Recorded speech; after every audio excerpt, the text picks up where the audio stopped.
There are moments in life when you expect to be thanked. And moments when you expect to be left alone. I never imagined I'd be threatened with losing my home. Because of the American flag hanging on my own front porch.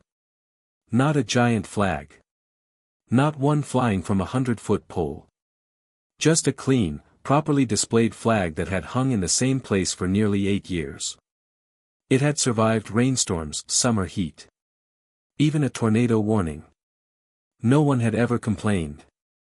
Until the new HOA president moved into our neighborhood. 3 weeks later, I received a letter that changed everything. According to the HOA, my flag was visually inconsistent with community standards.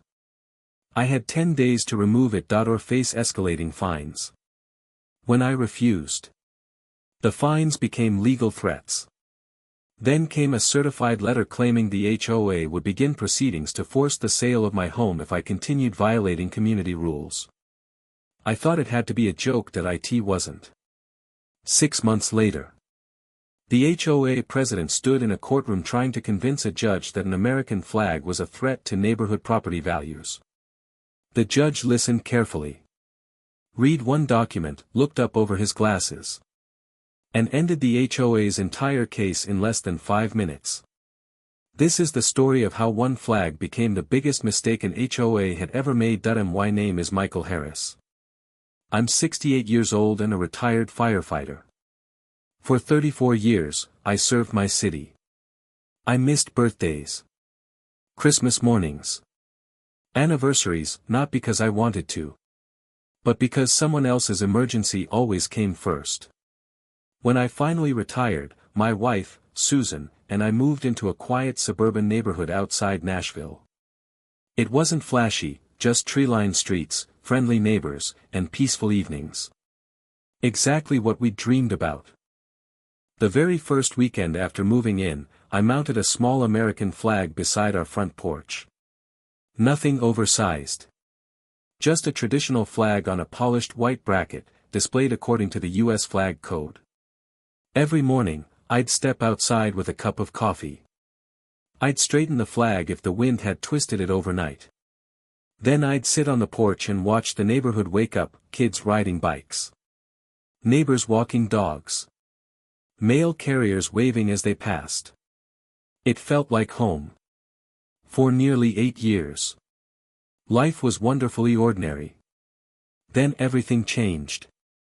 One spring morning, moving trucks arrived at the large house across the street.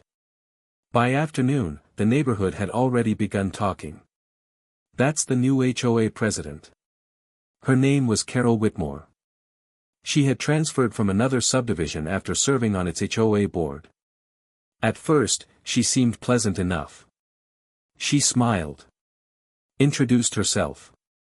Shook hands, but within days, the neighborhood began changing. Residents received warning letters over flower pots. One family was told their basketball hoop had to be removed. Another homeowner received a notice because their trash can had been visible for a few hours after pickup. People started whispering instead of waving.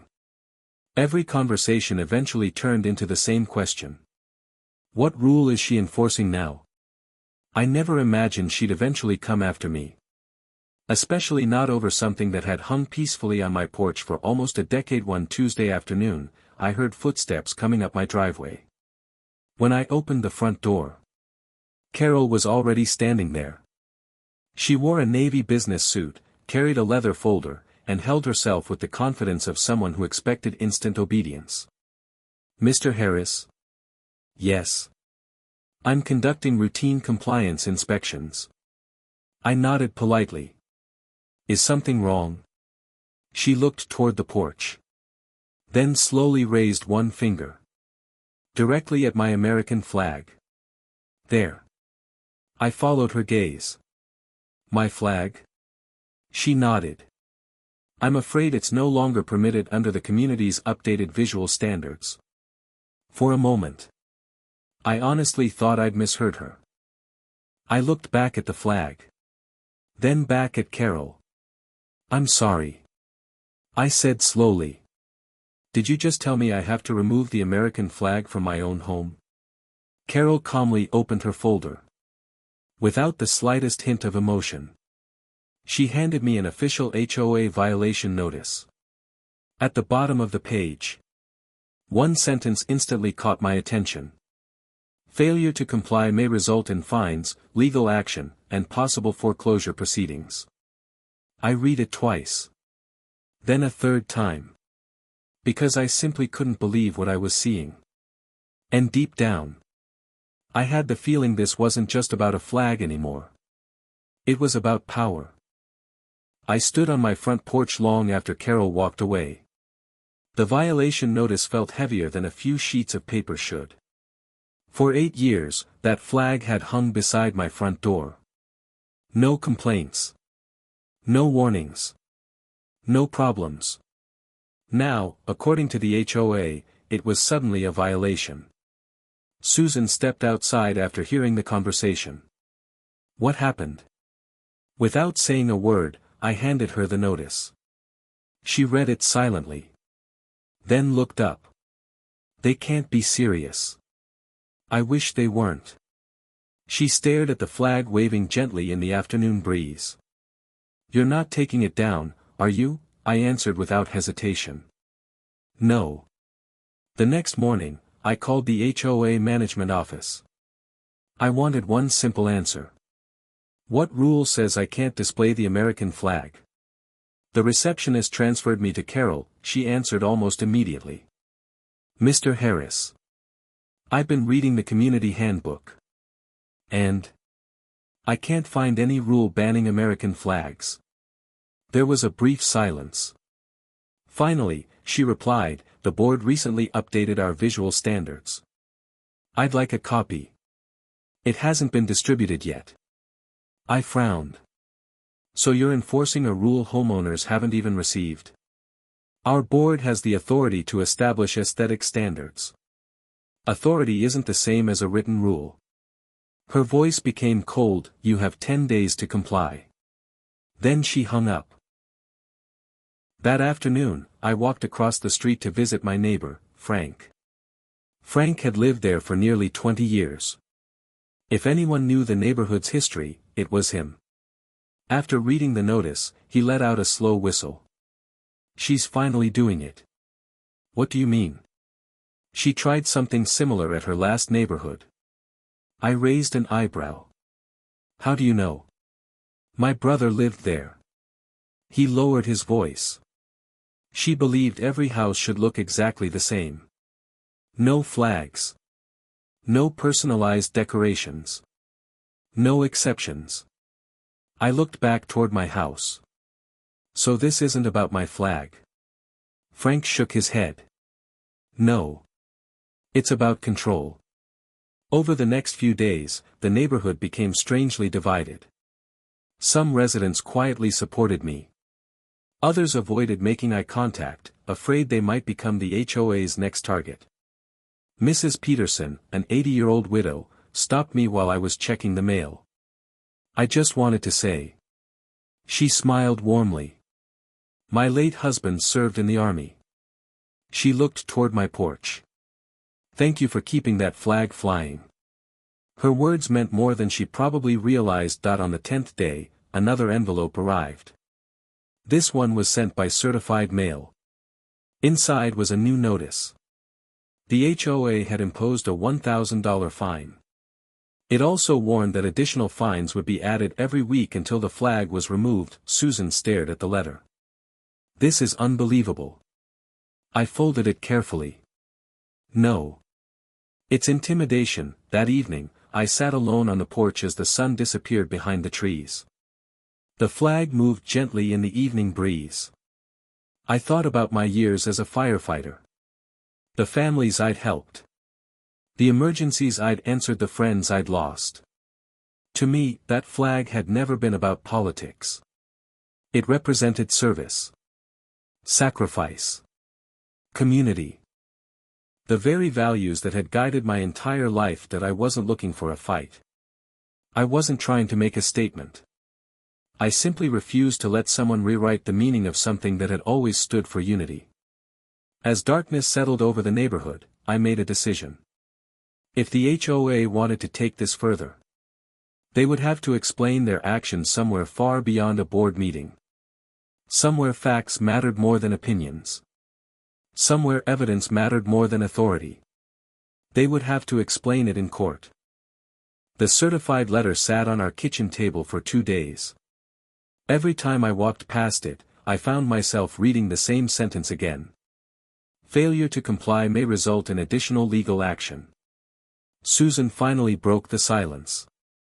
They're hoping you'll give in. I know. And will you? I looked through the front window at the flag moving gently in the breeze. No.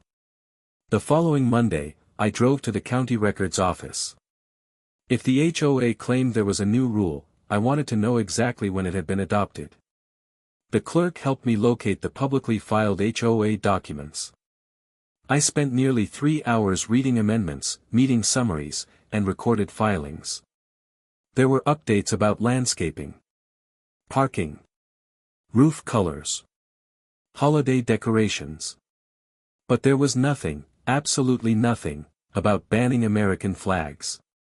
That was the first time I realized something wasn't adding up. On my way home, my phone rang. It was Frank. "Mike, you need to come over." "What happened?" "I found something." 10 minutes later, I was sitting in Frank's garage. He opened an old binder filled with neighborhood newsletters and HOA notices dating back more than a decade. "I save everything," he said with a grin. "I can see that." He pulled out last year's annual meeting agenda. "Look at item number 7.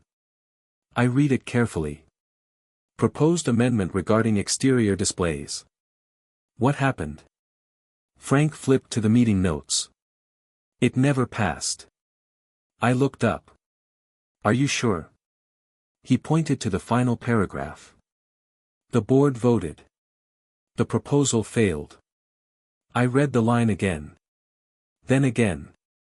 The HOA had tried to change the rule. Homeowners voted against it. Which meant the old policy remained in effect. My flag had never violated an adopted rule. That evening, someone knocked on our front door. Standing outside was a woman I'd only met once before. "My name is Diane Brooks." She looked nervous. I served on last year's HOA board. I invited her inside. Once we sat down, she quietly said, "I heard what Carol is doing." I nodded that I nodded. "Can you tell me what's really happening?" Diane sighed. Carol wanted every home to have the same appearance. So she proposed banning most exterior displays. What happened?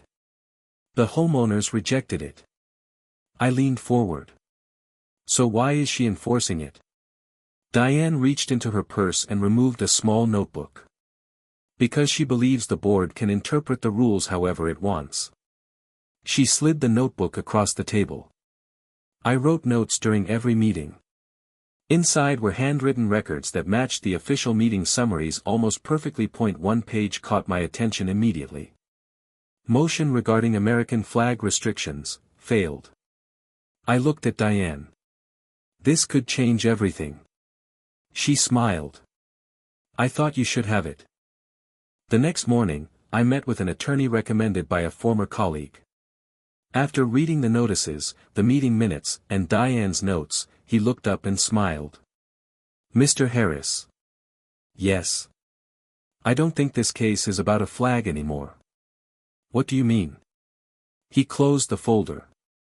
"I think it's about whether an HOA can enforce a rule that its own members rejected." He leaned back in his chair. And judges usually take that very seriously. For the first time since this began, I felt something I hadn't felt in weeks. Hope. Hope lasted exactly 4 days. Then another certified envelope arrived. This one wasn't from the HOA. It came from their attorney. Inside was a formal demand. Unless I removed the flag within 15 days, the HOA would file a lawsuit seeking to enforce the fines and pursue every legal remedy available under the community's governing documents. Susan slowly folded the letter. So they're really doing this? I nodded. They've gone too far to back down now. The following afternoon, I met with my attorney, David Collins. He spent nearly an hour organizing every document into separate folders. Violation notices. Photographs. The community bylaws. Official meeting minutes. Diane's handwritten notes. Finally, he looked up. Michael, do you know what the strongest piece of evidence is? The failed vote? That's important. He tapped another document. But this is even better. He slid the original HOA handbook across the table. One section was highlighted. It clearly stated that homeowners could display the American flag in accordance with federal and state law. I stared at the page. I've lived here 8 years. And nobody ever changed it. David nodded. Exactly.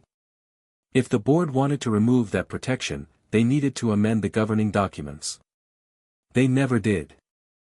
A week later, the HOA officially filed its lawsuit. The complaint claimed my flag violated updated community standards and argued that my refusal to comply justified escalating fines. David smiled after reading it. They've made another mistake. What now? They mention updated standards. He flipped through the filing. But they never identify the document that created those standards. Because it doesn't exist. Exactly. He closed the folder. They're asking a judge to enforce a rule they can't even produce. Word spread through the neighborhood almost overnight. Neighbors I'd never spoken to before began stopping by. Some shared their own stories. One family had been fined over a small flower bed. Another received repeated warnings because their children's bicycles had been left outside for an afternoon. Then something unexpected happened. A petition started circulating through the neighborhood. No one knew who created it. By the end of the week, more than 60 homeowners had signed it. The message was simple. The HOA does not represent the wishes of this community. When David saw the signatures, he smiled. This won't decide the case. But it tells the court something important. What's that? That this isn't one stubborn homeowner. It's a pattern. 3 days before the hearing, David received an email from the HOA's attorney. It contained a settlement offer. The HOA would withdraw most of the fines if I quietly removed the flag and agreed not to challenge the board's authority. David looked at me. What do you think? I didn't need time to consider it. No. He smiled. I thought you'd say that. He closed his laptop. Because once this reaches the courtroom. He gently tapped the folder containing the bylaws, the failed vote, and the official meeting records. Someone is going to have some very difficult questions to answer. As I left his office, I looked toward the courthouse across the street. For months, Carol had acted as if she alone decided what homeowners could do. In just a few days, that decision would belong to someone else. A judge. And unlike an HOA meeting, a courtroom runs on facts, not opinions.